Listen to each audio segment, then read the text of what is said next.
Comment protéger le mode SSH ou Telnet? Alors tout d'abord, pour pouvoir accéder au routeur, non pas en mode console, mais en mode Telnet, il faut activer le mode VTY, c'est-à-dire le mode donc line VTY. Donc ici, c'est classe, en mode console, on est toujours en mode console ici, donc c'est classe. Je passe en mode privilégié, donc c'est enable, et là c'est Cisco 2, on l'a vu. Maintenant, passons en config global et line VTY, et je fais point d'interrogation et je vois que j'ai 15, donc à 0 à 15, donc 16 terminaux virtuels. Donc je vais aller donc les paramétrer, les 16, donc 0 à 15. Sur ces terminaux, je souhaite donc mettre un mot de passe. Donc je vais mettre password, pareil que une console, que le password que nous avons mis pour le mode console. Et là, je vais l'appeler par exemple Cisco, ou plutôt classe 2. OK? Je valide, login. Parfait. Et là, je fais un end et un exit. Oups, exit. Super. Je peux fermer ce mode. Je peux fermer cette commande. Je peux supprimer mon câble console. Oups, pardon. Supprimer mon câble console. Ouvrir mon PC et m'activer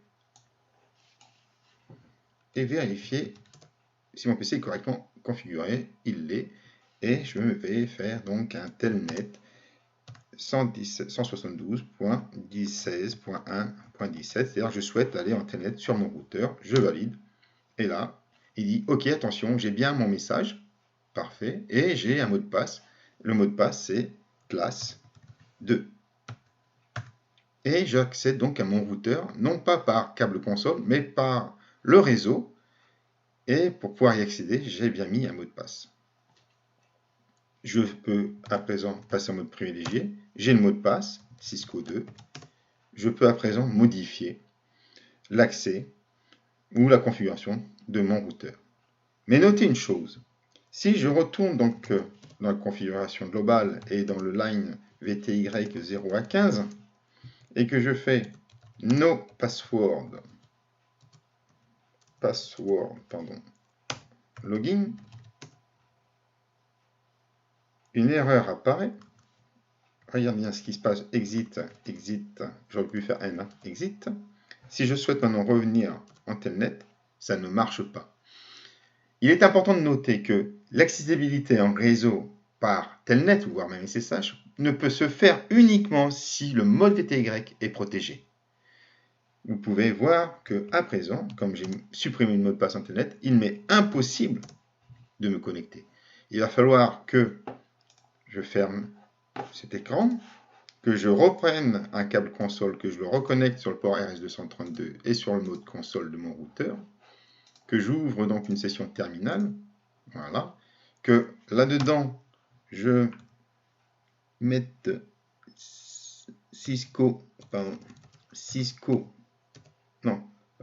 classe, ensuite Cisco 2, voilà, configuration terminale pour aller au mode global, line VTY 0 à 15, password classe 2, login, et je peux, par exemple sur le PC 10, faire un telnet, hop, 172.16.1.17, password Cisco, classe 2, hein, parce qu'on est en VTY, classe 2, pardon, enable Cisco 2, et je peux maintenant configurer mon routeur.